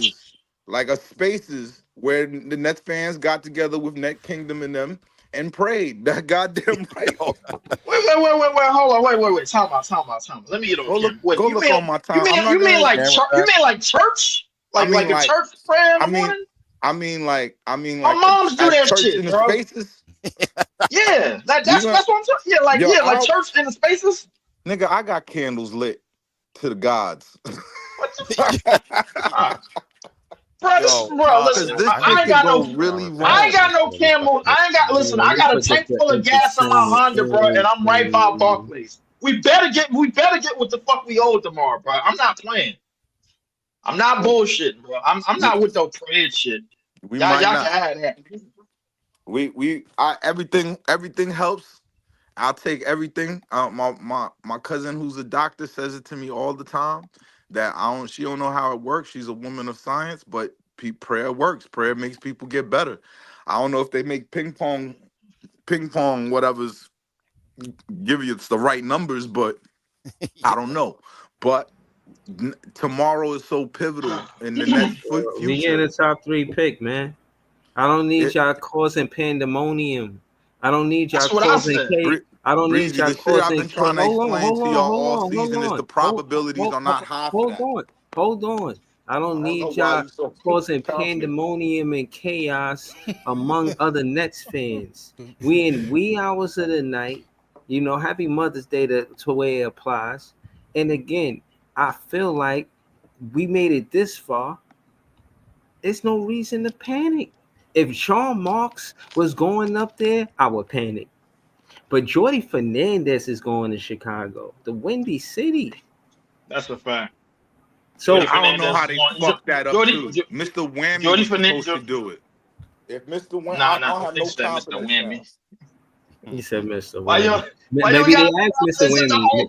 You ain't got no confidence in the best player in the best anything in our franchise right now is Jordy Fernandez. The rest of these motherfuckers don't mean a damn, bro. Did y'all watch the documentary? But he was probably a close number 2. Mr. Whammy. Did y'all watch the documentary with Jordy? Did y'all watch the documentary? Yeah, we watched. I watched the documentary. Sean Marks said it's absolutely urgent that we get this right. That's what he said. But when they asked Jordy, they said, "Yo, what kind of player do you want?" And he got up there and said, "Grit." I was like, "Oh my God, we in fucking trouble." Why would you think that? Grit is a good thing.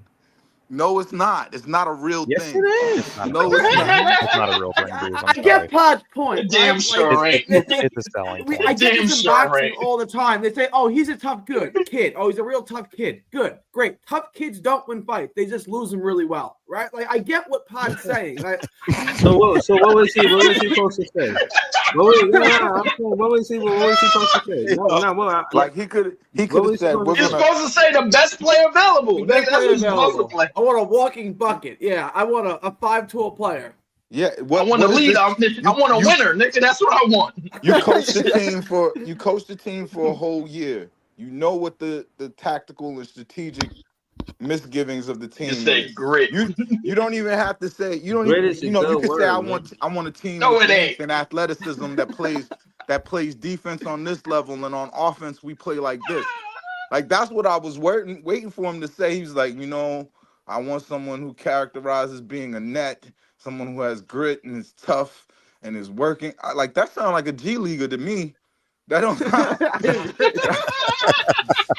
That's not on the team in now, the right? training facility. That's what the word they use. The day we start getting out of the East with G League niggas, bro, I swear to God.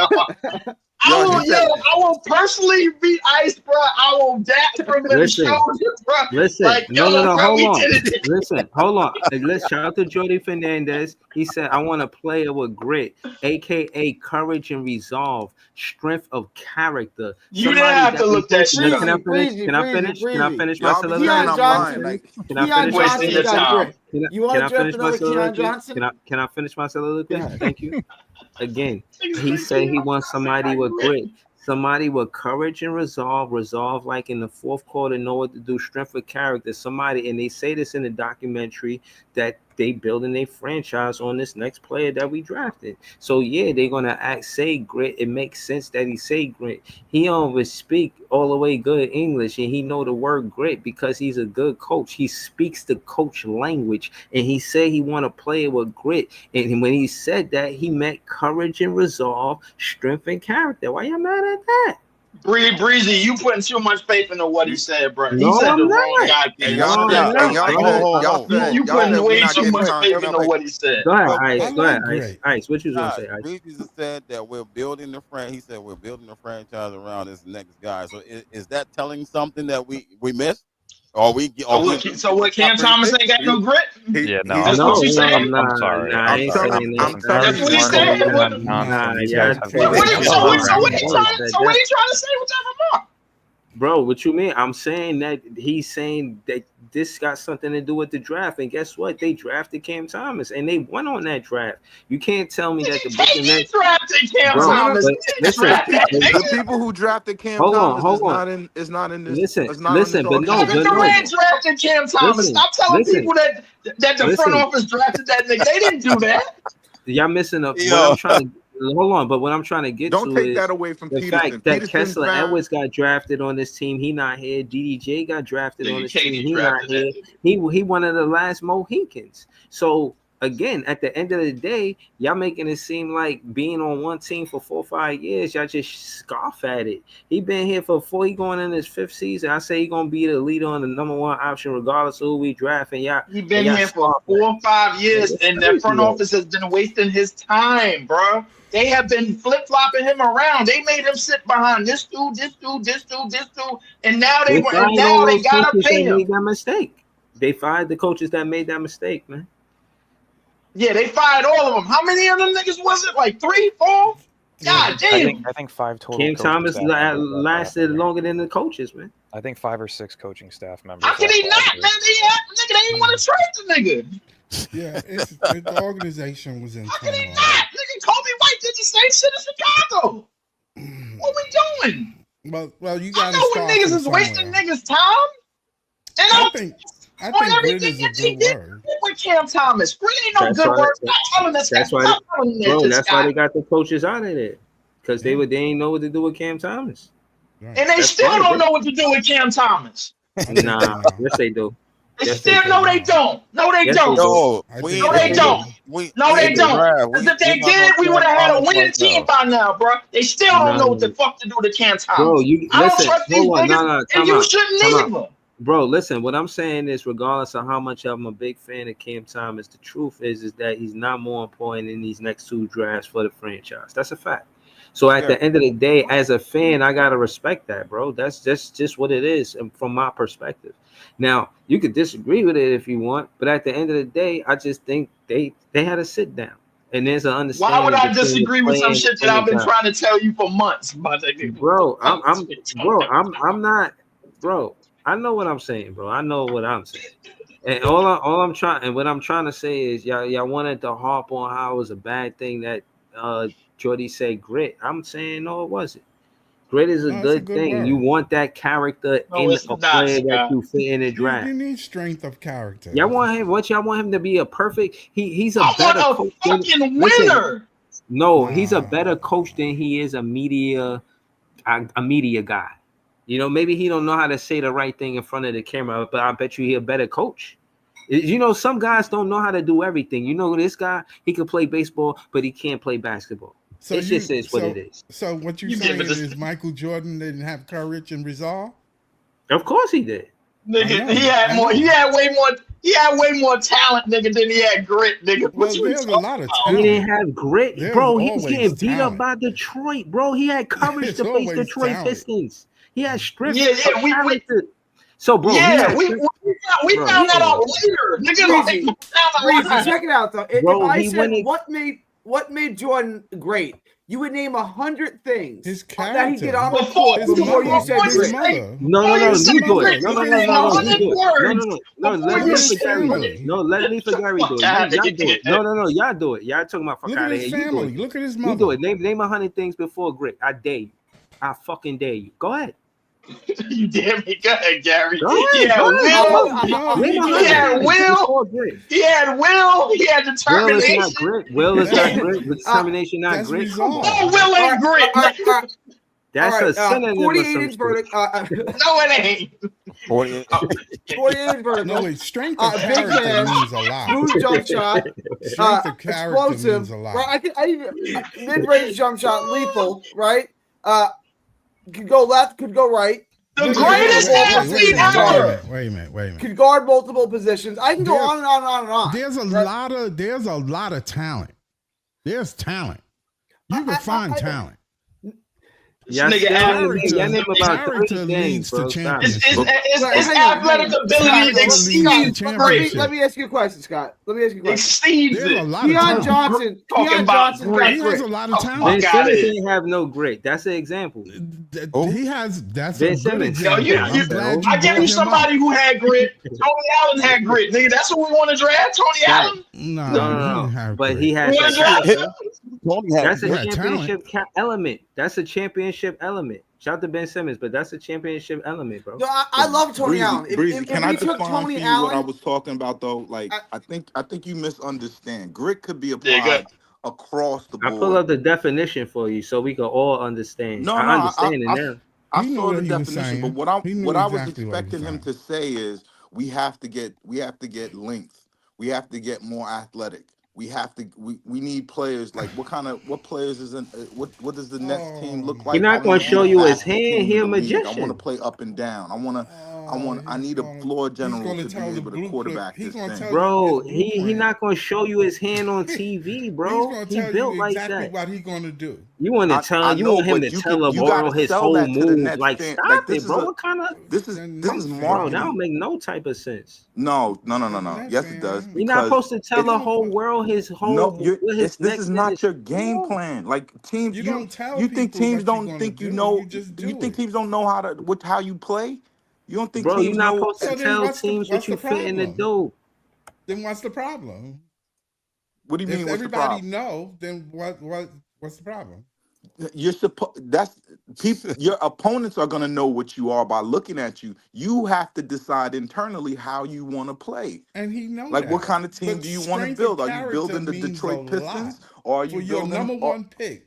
You need a person with strong character who's determined to do whatever it takes. Yo, most basketball players, if you know them in Because real Troy, life, assholes, Wait, bro. hold on a second. Can I jump in here for a second? Yeah. Do we consider Anthony Edwards to have strong character? Because if I'm not Yes. mistaken, You the ever guy's seen banging. how yeah. he has? He's out there banging all summer long, But you creating see kids. I how don't know if he that's considered approached high things. character. And But he's he even still gets signing shit off the done. kids. He's Do like, you yo, Because see of how how he he played on the approached get court. the things? fuck out Hold of on, here. come on. Let me answer that question. Let me answer that question. Yo, Okay, Hold go on. ahead, Let me answer that. that question. No, I got Let an me answer answer that for question. it. Hold on. Let me answer that question. Ant's out here Listen, paying child let support me to 6 different people, but he's still leading his team. Like, When we talking about on the listen. Hold court, on. Let me tell you why. Because he's vocal about his teammates. Besides his off-court activities in the locker room, they ask him. They say, "Yo, yeah, my team is soft." So my thing is personally, player to player, teammate to teammate. I think he calls his teammates out, like, "Yo, this and that," and they have that same vantage point to call him out on whatnot and say, "Yo, this and that." And I think they communicate with each other, to say the least. Dylan. So that's Still, why Sean I Marks think would that never draft Anthony Edwards. he has. He's grit. a big character guy, bullshit. Like, he's on that for real. And even in the documentary, they were saying So they want to talking be. about They want him to character be over Duncan Penderhughes for the media and be this great play on the basketball court. yeah, they want Cam flag. Thomas. They want that's Cooper. Cam, you don't hear nothing about Cam Thomas but basketball. That's it. yeah. Nah, Cam Thomas has been So a bedrock. Cam It's Thomas gonna be the but OG when he comes through. He gonna but I tell don't Cam think Cam Thomas gonna show Thomas him is how a to do it. vocal leader either, though. And We gonna see. that's not necessary. We Like, gonna see this we don't season. know what they want because they didn't answer that question. Like, that was a bogus answer that You know that what what's they his name. want. But You know what they want. maybe You he's see the not that kind of roster. coach. Maybe he's the kind of coach you got to give him talent. You got to set it up for him. Nah, you know what they want. We just not talking to them college players, bro. Look at Cam Johnson. They got Cam Johnson in the office, bro. Did you see that picture on Twitter? yeah, That's what they want. They want more Cam Johnson. Well, then that's Will They want Riley. them to be Will Riley is exactly speak Cam with. They want Johnson. them to articulate the questions from the media with such grace and profession. Like, man, get out there and play some fucking basketball, man. What the fuck are we talking about? Now that would scare me for getting Ace because, like, the background on Ace has an auntie that was in the WNBA. Ace doesn't have like a heavy father figure. I mean, his father's around or in the picture or whatever, but he grew up with women, and not that says anything or whatever. But Ace don't have the. That's what I love about this player the most. Ace don't have the outside help that everybody else have. Even his training right now, like, I'm looking at his pre-draft training and I'm like, yo, this is really sus. This doesn't look good. but still, that's how talented he is. He wasn't raised by an NBA player. Like, both Cooper and Dylan were raised by professional basketball players. With Cooper, his mom and his dad were hoopers professionally. And his little brother's a hooper too. His little brother's terrorizing shit in the AAU right now. And so, like, you have to have a picture of how we want to play. And that was disappointing when he said grit, because to me, I feel like that's a marketing ploy. We used to have a Nets grit thing on Twitter for a while there, and that, like, I don't want to go through that no more. I want talent. I want a system. I want a plan. You want talent. You know what a player without grit is? You want soft, a player talented that player. is extremely He just talented, soft. but I don't disruptive. want Carl Anthony Towns either. Listen. You want a player that's extremely talented, but disruptive in the locker room. Yeah, I mean, bro, you get you. Nobody's asking. I mean, but that's y'all want a perfect gentleman. Y'all want a perfect gentleman that don't have no baby mamas. You're not going to win a title. Let me jump. I mean, but in terms of grit, bro, hold on. I mean, but hold up, Scott, hold on, wait. Run for mayor? Hold on, y'all need the player to run for mayor, kiss babies, and wave to the old ladies. And not us, not us. We don't want it, but based off of what I saw in the documentary, that's what they want. They want Boy character. Scouts. They want character. They want upstanding citizens, which doesn't win championships. I'm sorry. The problem is that they want obedient workers, nigga. That's what they want, bro. I'm sick of this obedient shit. The problem with Nets fans, this is why they haven't traded Cam Johnson. is they when they went Cam to Johnson. Brooklyn, they built this foundation to the fan base and the idea of grit and strength and try to tie it into Brooklyn to fill in with the roots and to build a fan base. And that's the problem. They keep trying to do this shit. Just go and get fucking talent. It's not difficult. Whoever the best player is on the board, grab him because you fucking suck. We're horrible. Just go grab the best player. No, and I'm not trying to be funny, but like, what's the worst that's gonna happen? Like, AI moms used to braid his hair at halftime or whatever. Like, so who fucking cares? You gotta ask Jordy. You gotta what ask you Jordy mean, and who Sean cares? Marks. Yeah. Bro, like I'm not shunning or scoffing at a player because his moms want to braid his hair at halftime. Like, just hurry up, you know. No disrespect, but like, you know what I'm saying? Like, it's probably not the whole head. Just do like one braid. Like, come on, man. Like, Breezy, I'm being funny, but at the end of the day, I get the whole being a professional. But again, hence Cam Thomas. You know, respect Breezy, the let AI me mom. tell you a story I was about just the being Nets. funny. I'm being respectful. But what I'm saying is, Cam Thomas, you don't hear nothing about him unless it's basketball. Period. So that's what you should expect. I think whoever Breezy, we draft, everything goes back to Cam Thomas. they should just they could no. But my point is that's what you want from a professional. You want to. If the only time you hear from them is about basketball. You don't want to see him on no podcast. Like, that's what they want. That's what a professional is. I'm saying Cam Thomas is a professional. He don't be on podcasts. He don't be in movies. He don't be in videos rapping. All you know Cam Thomas for is basketball. He's a professional, bro. That's what I'm He saying. advertises a bit on Instagram, even though I can't see it because he has me blocked. But I've people have Cam sent. Thomas He blocked you? How many times do I got to go over this shit? Yeah, I've been blocked for like a year and a half, 2 years. Why did Cam Thomas block you? I thought Kyrie had you blocked. No. Kyrie used to follow me, and I used to talk to him on like a monthly basis. Thomas blocked me because I threw him in a mock trade 2 years ago for him to the Raptors for some like Pascal Siakam or some shit. Get out of here. I was trying to save Kevin Durant in Brooklyn. I wasn't trying to watch Cam Thomas. And you know, he could have gone 2 years ago. I wouldn't have Cam cared. Thomas next to KD, nice. I love that. That way we would have lost Cam Thomas and KD. Great work, Dylan. That's what you think. Yo. Great work. Remember they said KD wanted to stay in Brooklyn, but if they couldn't get him a second star, then they mutually agreed to part ways because they knew that it wasn't going to work for both of them. KD would have been wasted and the Nets would have had no assets to build around him. So what did they do? Agreed to move on, and they got a shit ton of value in return. So it worked out for everybody. Get a ton of value. Like, What value was that? that? Trade's horrible. They got that trade's horrible now. Nothing. But unless if our pick lands top 2, the trade is horrible. Yes, because we traded those picks to get ours back and didn't take it seriously. So no, I think I'd give them grace and say it's top 3, but to understand this team's mentality, you got to hear this story.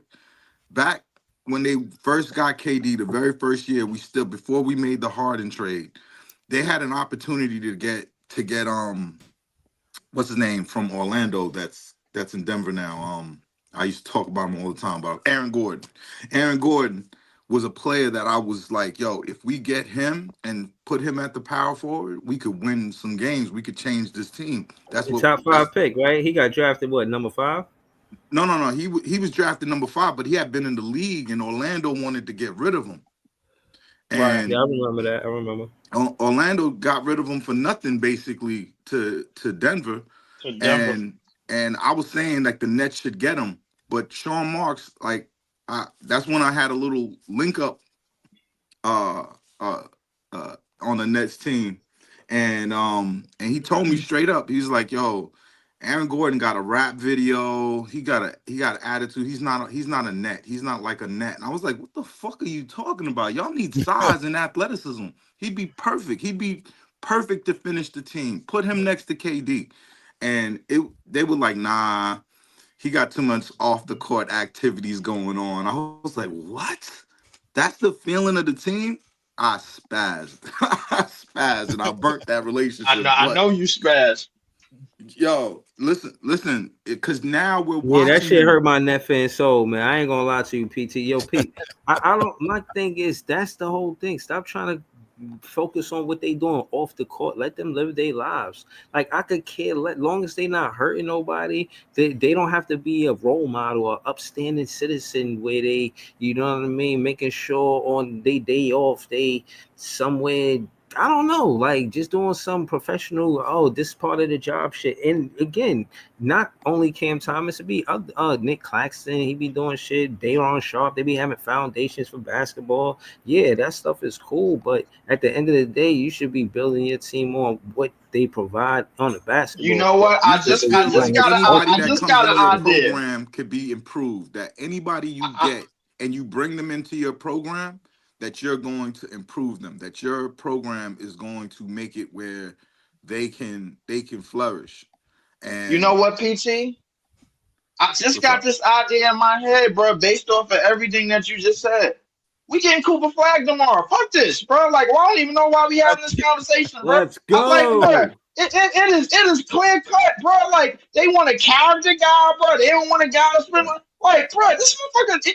Maine is a 5-hour drive from Brooklyn. Cooper Flag is American Pie, man. Yeah, he's apple pie, man. Cooper, bro. He's going to San Antonio, but we're number 2. We're getting Dylan Harper. Gary, stop. No. We're getting Dylan Harper. I said it all year. We're getting Harper. We ain't getting no damn Dylan Harper. We getting Coop. Harper. They are sending us Coop tomorrow. I'm certain of it. Everything. There's no way NBA. Let me explain. Hold on. Hold on, Gary. I think Leaf is saying a lot because the whole thing about the character and the PT story. Everything that PT is telling me is leaning towards Cooper Flag. Right. I want Gary to rebuttal, but I want to hear Leaf first because it makes sense. Cooper Flag is equivalent to NBA American Pie. Yes. He's more equivalent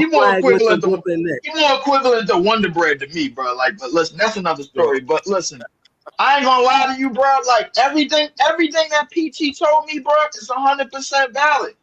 How many people came up in here and talked about what an organization want instead of what the organization need, or what character guys, or what direction that they gonna go? We've been, me, Jay, now PT, now everybody, people on Twitter probably had the same rapport.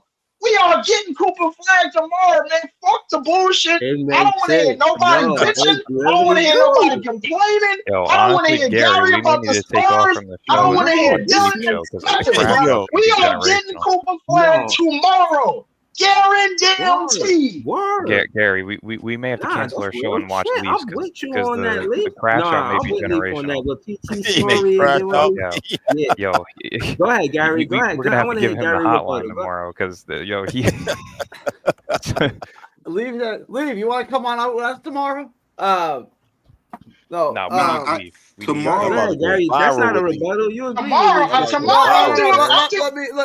look. Tomorrow, I got to do my own live, bro. Like, we're getting Cooper Flag. It's obvious. This is obvious. No, let me speak my piece real quick. The NBA does better with dynasties. People say they don't like dynasties, right? But the ratings say a different story. The ratings were never higher. They are not going to spoon feed the Spurs, bro. Let me speak. Go ahead, Gary. He gave the Magic Penny Hardaway to put with Shaq. Don't act like they're above this, right? They do that. The NBA does better when it has dynasties. The ratings were never higher than when they had Jordan Bulls. The ratings were still great when you had Kobe and Shaq. Then they took a dip. Then you got Miami Heat with LeBron James and Wade. Ratings spiked up again. Then you went right to the Golden State Warrior dynasty, and the ratings took off. Now you don't have a dynasty, and the ratings are in the tank. They need a dynasty that's going to last for the next 10 years. You want a dynasty? Put Cooper and Wemby. It's not going to win right away, but everyone's going to watch right away, and within 3 years, it'll win a championship, and it ain't going to stop winning them either. So they're going to have a dynasty for 10 years, and they're going to put Dylan Harper in Brooklyn, so you still get Dylan Harper at home in a big market. Derrick Rose, I think they're going to put Dylan Harper in Chicago. Went to Cleveland. They're going to put Dylan Harper. They're going to put Dylan Harper somewhere else. No, Gary, everything that you said, Gary. If you put Cooper and Wemby together, you ain't going to watch? Everyone's going to watch. Listen, hold on. And again, the NBA is making a strong. Not if Wemby can still get blood clots in his arm. What the hell? Hold on. The NBA is making would love that. hold on. The NBA is also making a strong effort to put teams that never won a championship in playoff contention or NBA Finals contention. That's the Grizzlies. They was in the playoffs. OKC in the playoffs. Indiana in the playoffs. The Minnesota Timberwolves. That's 4 teams in the playoffs that never won an NBA championship. The NBA is making a value of, you know what I'm saying, a great effort in putting those teams in situations where they can win it or not win it. But we gonna see what's gonna happen. Will Boston get a repeat? I don't know. But who we still got in the playoffs? We got Indiana, never won it. OKC and the Minnesota Timberwolves. We got 3 teams out of the 4 teams. Am I wrong? Well, how many teams? No, you're right. I mean, there's more teams. The Knicks are still in it. I mean, but I'll be honest with you, only 2 of them teams got a legitimate chance of winning the championship. But I'm listen. I don't know though. This year's been crazy. Did you got me down 3-1 right now? I mean, listen, I got Denver winning. I got Denver winning this series, and I got Minnesota coming out of the West, bro. Like, so I got my own problems. As far as Indiana go, bro, they just went up 3-1. They smacked the shit out of the Cavs. This series is over. I got the Pacers coming out of the East. It's possible. I don't see why. I ain't gonna lie, Scott, you bold, bro. I ain't gonna lie. That is bold. That's bold. They're tough. But they tough, man. Yeah, too bold as hell. They tough, though. They tough. All right, but who they beating in the West? I ain't said they're going to win the title. Yeah. I just said they're going coming out of the East. I ain't say they win the title.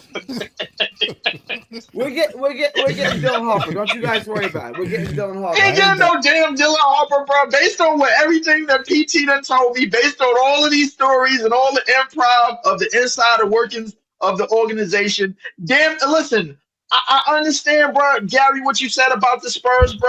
Listen, but they already gave the Spurs 20 plus years of 50 plus wins any damn way. Why would they do that shit again? Leaf. Let me jump in here for a second. Penny Hardaway. They're gonna give him Cooper Flag. If the NBA is rigged, the 76ers, the Spurs, and the fucking Mavs will probably get the top 3 picks. All right, let's stop playing like the Nets.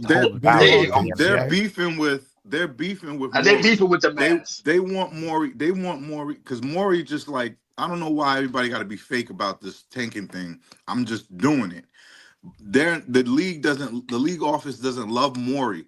However, they also can't really tank. Like, it's too many people involved. Someone would snitch. Someone will be on 76ers Club Shay Shay next week talking about the shit is rigged. Which is still possible. If the 76ers end up not getting their pick and the Nets get a top 2 pick, you will see me doing fucking backflips on live tomorrow. I don't know how I'm going to do it, but I'll fucking do it. Instead of the 76ers and the Pelicans. I'm gonna look like Pat Bev when they won the play-in game in Minnesota. The basketball thing, like, if you look at it from a sales and marketing thing, Nike wants a star in New York. Nike doesn't have a star in New York. You could say it's Brunson. Brunson don't sell shoes. Yeah. He just doesn't. They need. Jay was making that point too. They need someone in this market. Karl Anthony Towns. That shit is not a good look. Nike doesn't have a. Like, nobody care about Cat and a little. Excuse me. Adidas is putting all their money into Anthony Edwards, and look around the league. Look how many kids is wearing Adidas now. Yeah, that's not good. If your biggest right now, their biggest seller is fucking from Phoenix. He got a sneaker that looks like an Air Force One. Oh, Booker? Booker, yeah. His shoe is moving because it looks kind of good and it looks like a casual shoe that you don't just play ball in. Nobody in New York. I mean, but Nike did it to themselves. They dropped Kyrie. I don't think they've been the same since. They've been low key kind of like lightly floundering, bro. Like Nike did it to themselves. Kyrie was supposed to be their thing. The thing that also killed them is they had Ja in the holster. That when Kyrie fell, and then Ja did the gun thing, and it fucked up the There's- whole. That's where Yeah. character comes I like in. how PT. Hold on, I hold like on, how go ahead, PT said they had That's John the hoster. where They had character John the comes hoster, in. bro, and it was like. Hold on, hold on. That's where Scott, character- hold that's on. What where was the Scott word saying? grit Scott, what was comes you saying, in. Scott? Scott, what you I saying, said Scott? that's where character comes in. The character comes in there. Yeah, Yeah, you that's talking where- about that brand because money, I the know, endorsement money. we know that this is entertainment. I know doubt. you know that. I think that you know that. I know they know that. You might feel like a fan and love, and then say, "Oh, all this talent is what makes the championships." Remember, this is a show. Remember that. Wow. Remember that. I would say Money is what's running it's business. And if I would you- say it's if you business run- more than and a show. Listen, though, listen, Scott. it's a Like, show. It's a show. It's a show. I mean, this ain't. I can't say it's a show. This It's ain't the Harlem entertainment, Globetrotters. man. It's entertainment. It's entertainment at its finest. So we watching WWE. That's what we doing. It's 100%. entertainment. It's entertainment, and they have the right to rig their own draft. It's their draft. Right, They can rig right. the draft. Yeah, Like, they they've have done the right to nothing- do what they they might do. not like it, They- but they've done they- nothing wrong. No, Gary, you're right, and they have rigged it in the past. And they have Don't get me done wrong. You know they have. have Like, done every it. year they rig it. They The they only have. reason to have a Every- lottery they like do this it is when to rig it. necessary. I just They do can't it see when them rigging necessary. it with everything with all the snitching that's going on in the world right Exactly. now.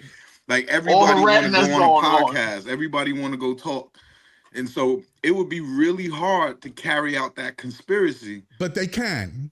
especially when they have a third party company that is supposed to be the money the ones solves who's that doing it. problem. Money solves that problem. What And what when money? you're What talking about- the and third listen, party money listen. is But they you got know- a fund for you know them. that they when you that talking there's about gambling, money in the like people are beans. gambling on these outcomes, right? I If understand it was that. ever found I out understand that that. the league, hear me out, Scott. Yeah, If it was ever found out that the league knew they would be that devastated. they were rigging this, It'd and be people devastating. gambled on it. I mean, I It'd- got money on the Nets getting the top 3 pick.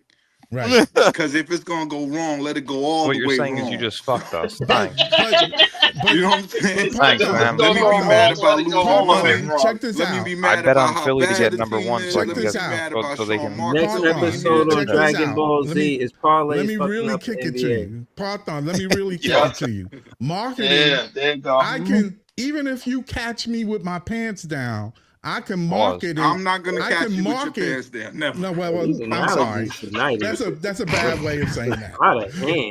But Even if you catch them with their hand in the cookie jar, bro, like Okay, they that's- still that's gonna be better. able to. That's They better. still gonna be able Yeah. to flip it, bro. Like and Yeah, be, no, they can't. They can't flip it, bro. I'm gonna tell Yes, you they why, can. Scott. Because Yes, they no, can. they can't. They can't do it this time. They could do it in the past, but they can't do it this time. You know why, bro? Because they still had to fund money. They still had to fund money and get money from other sources just to keep the league afloat during COVID. yeah, And they but- still gotta up the money, bro. I And they understand still that, gotta Lee. share money with other companies and this is the shit that PT was talking about. That third, fourth, fifth party, bro, that they talking about. But Lee, They gotta okay, get they shit gotta get from their them. money.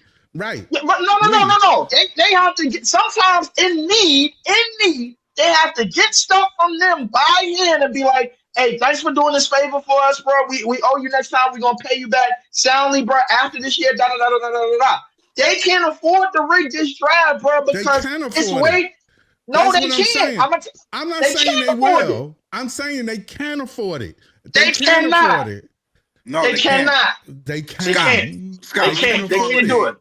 They can afford it, man. They Listen- got that listen to kind of me, money. Scott, listen to me. They pay the way their relationship is with the NBA and the gambling sites. The gambling sites pay to syndicate the results of the games, syndicate the results of the lottery, etc. Anything that you bet on about the NBA pays a fee and collects a little money every time you bet. Right. The NBA's the reason why all the NBA contracts went berserk is because the NBA is invested in gambling. If the ratings could go down, it don't matter. No, I know People that. watch games with FanDuel in their pocket, with DraftKings in their pocket. I am one of them. I know they're gambling. You understand? So now, imagine you're a sharp bettor, Right. and you somehow have some girlfriend that work in the NBA office, and you find out that this shit is rigged. and you had bet $10,000. I understand. Now that. the liabilities is way higher. But people are betting money on the outcome of this lottery. But if they find out it's rigged, entertainment or no, I like that. Listen, I understand what you're saying. It'll become a logistic thing. If I'm FanDuel and if I'm DraftKings, two of the biggest growing companies in the world, now that all of a sudden gambling is legal, after two of my friends went to jail for gambling, gambling is legal now. But you think they're gonna pay that $1 billion a year to the NBA to get that fee to games for them to be rigging it? No. No, wait. Listen. I'm not saying that it's not right or anything like that. What I'm saying is this. When you look at gambling in sports, it's just like the casinos. It's been times they tell people who win, you're not getting paid. Well, right? That's Am I right or wrong? That's a different thing. Wrong? They'll say the machine was fair.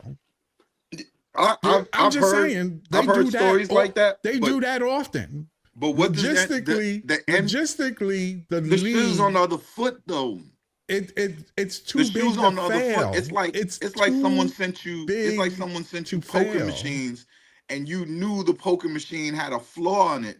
No, you don't know that. Make you win. We don't know that when they gamble. Gamblers don't care. Like the Nets could get. I used to believe in the rigging because Cleveland got LeBron, San Antonio got Wemby. This shit is rigged. Like I believe the shit was rigged at one point. I just think that now that gambling is a part of this, now that people got their money out there, it's still the same thing. It ain't nothing changed. I just don't think. I do not think, because even there's something like this has happened before. Remember Survivor? Remember you used to be able to bet on Survivor? Yeah. Right? Like you could bet who's gonna win Survivor. I've never seen Survivor, but I've seen people bet on it. Yeah. Right? Yeah. So then what happened was they got caught rigging the show. Like they knew who was gonna win. Like that came out that they knew who was gonna win. That instantly made all those bets invalid. And they had to pay back everyone. And this was when gambling was offshore. Right. Offshore, they could just be like, yo, fuck you, you lost. You know what I'm saying? Right. But even offshore, because gamblers want integrity in the markets that they bet. So if something appears rigged or is rigged or whatever, they may not look too kindly to that. That's all I'm saying. That's all I'm saying. It might be. It's but I don't big, believe it's too big to fail. It's so part of the culture. It's so that gambling now is infiltrated into every sport. Yeah, it's infiltrated in, so and they're partners in it too. It can't listen. fail. Hold on. Listen, I'm gonna add to that, and also I want to close the show. So just so I can get the clips. I'm not gonna lie, the clips is dope. Shout to Scott. Shout to Ice, shout to Gary, shout to Dylan, shout to Leaf, shout to PT, shout to the chat. All of y'all on the clips, man. Check out those shorts. Y'all in those shorts. Scott, you heard it. I know y'all probably heard it. They reaching 1,000 views. You know what I mean? Yeah. Shout to Ice for putting me on to that. Again, I'm closing the show, make it 2 hours so that way I can clip these episodes, tap into all us, you know what I'm saying? And of course I'm gonna try to do a late night stream, you know what I mean? Good the Knicks lost, just recapping it. Good to see that OKC won. That was a good look. Good to see the Pacers put belt their ass on the Cavs. It just was a good look, you know what I'm saying? I'm excited to see the teams that never won a championship win the championship. Yeah, so that includes us. Yeah. So I just want to close out and say Nets fans is the best fans. We finally here. This is the countdown. Yeah, man. Less than 24 hours, you know what I'm saying? Like a shot clock. You know what I mean? Less than 24, we're gonna know what's going on. Thank y'all for tuning in. We're gonna be back tonight with more content. Y'all streams later. Let's see, I'm gonna be everywhere. You know what I'm saying? I'm gonna be everywhere. Nets fans, the best fans. Have a good one, y'all. Peace.